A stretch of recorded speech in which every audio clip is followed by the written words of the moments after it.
Hi, I'm Coach Amber, and welcome to the MeatRx Success Story podcast. Today we have a special guest with us, Nick, and he will be sharing his success story. Hi, Nick. Hi, Amber. How are you doing? Yeah, I'm really well, thank you. Very well. Awesome. Okay, so let's get started. Let's hear a little bit about what your life and your health was like prior to starting a meat-based diet. Why did you want to start the carnivore diet? It was a progression for me, and I think a natural progression for somebody who's interested in nutrition as much as I am and in my health. By the time I got to my early 50s, I was 260 pounds in weight. I'd been eating a standard Western diet back in the UK. I loved food. I used to eat bread and pasta and takeaway food, especially fried chicken, and sometimes late at night. I used to love cooking. I used to make risottos, lasagnas, pastries, cakes, and I drank a lot more than I realized. Sometimes even, in 1 week, I might drink a bottle of wine a night. And so I got to a place by my mid-50s where I wasn't really happy with myself. And I think it was linked to my diet. Does that answer that question? Yes, go ahead and talk about some of your health issues, like if you were having it. Yeah, so up until my mid-30s, I was reasonably healthy. I wouldn't have said I was overweight, maybe slightly, but very, very slightly. But as the years progressed from there, my metabolism slowed down and my eating increased, and I added 2 to 4 pounds of weight a year. And that 36-inch waist went to 44 inches. Then the health problem started. I was snoring every night. My wife was sleeping in another room. It put a great deal of stress on our relationship. There were even cases of sleep apnea where she wasn't sure I was even breathing. That made work harder because I'd get tired in the afternoons. I'd be moody at the weekend, trying to recap on my sleep. I was bloated all the time, especially after eating. I had high blood pressure, and I was moody. I was hangry. I got these like ups and downs of like have no energy, and then I'd eat, and then I'd be okay for 5 minutes, and then I'd get shakes from hypoglycemia. It was really not a very healthy way of living. I can understand that.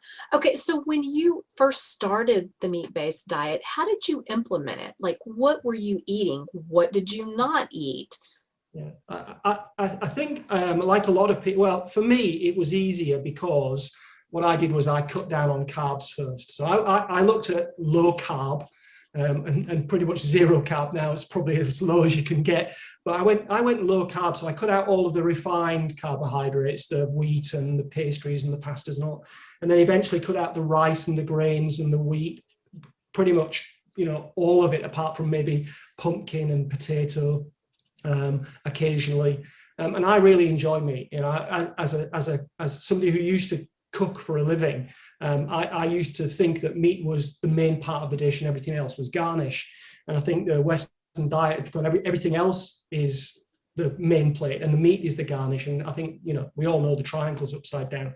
And so as I went lower carb, it meant in order to satisfy hunger and energy requirements, I was eating more meat. And a lot of those issues started disappearing. And once I was eating more meat and more fat and my body had become fat adapted, I didn't miss the carbs at all. And so now I very rarely eat carbohydrates. It's usually just when we're with friends, just to make it look like I'm not some tinfoil hat wearing weirdo. I'll put a bit of broccolini on the side, or maybe have half a slice of toasted sourdough, but it's really occasionally, and just it's no longer for the emotional reasons I used to eat carbs, and now it's just to be polite. But at home, I don't eat carbs. And did you have any transitional issues?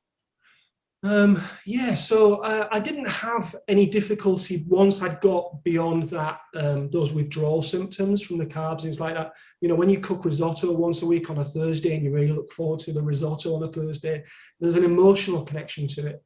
And it's like this, you are habitually tied to the clock. I've got to eat at this time and I've got to eat these, this is what we regularly eat. Those were the habits. So it was breaking those habits or unpicking those habits and replacing them with new plans and new habits. So now, we have fish on a Friday, but we don't have the chips So we basically unpicked all of those bad habits and replaced them with new ones. So that was part of, that was one of the most difficult things, that transition from being, a carb burner, a sugar burner, to a fat burner.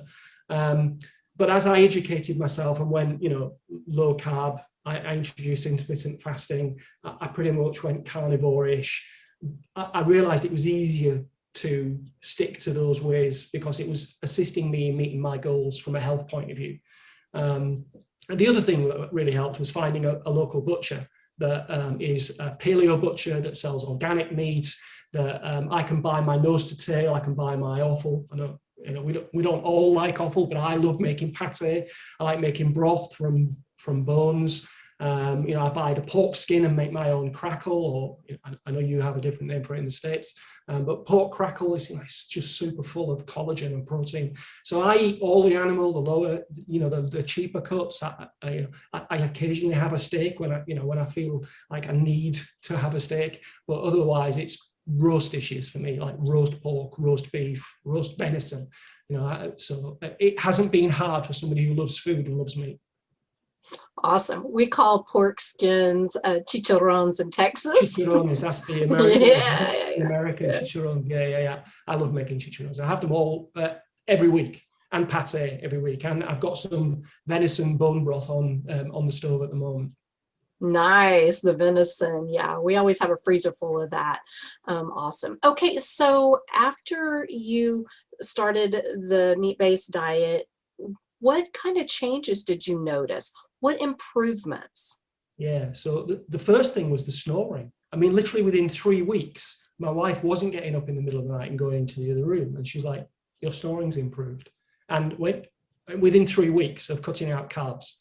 And I think it has something to do with, we talk about visceral adipose tissue, that's in your chest cavity, but it's in your muscles and in your tongue. And as soon as your tongue gets a little bit less fat in it, it stops slipping down the back of your throat. And you also find it easier to sleep on your side than your back and all those things. So within 3 weeks, the relationship was like how it had been when we first met. It was like we slept in the same bed every night. If that was the only thing, that would have been enough.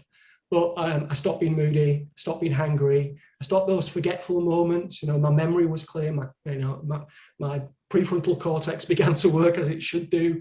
I was no longer bloated after eating. I didn't carry around that big, beer belly, big bloated belly. I even lost the skin tags. I used to suffer from skin tags.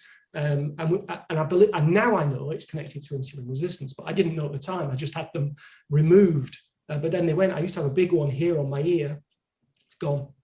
And I know that in our family, there's a genetic kind of predisposition to these skin tags because, my sister, my mum, they have them, but they've gone. They've just disappeared. They don't exist. So that's weird.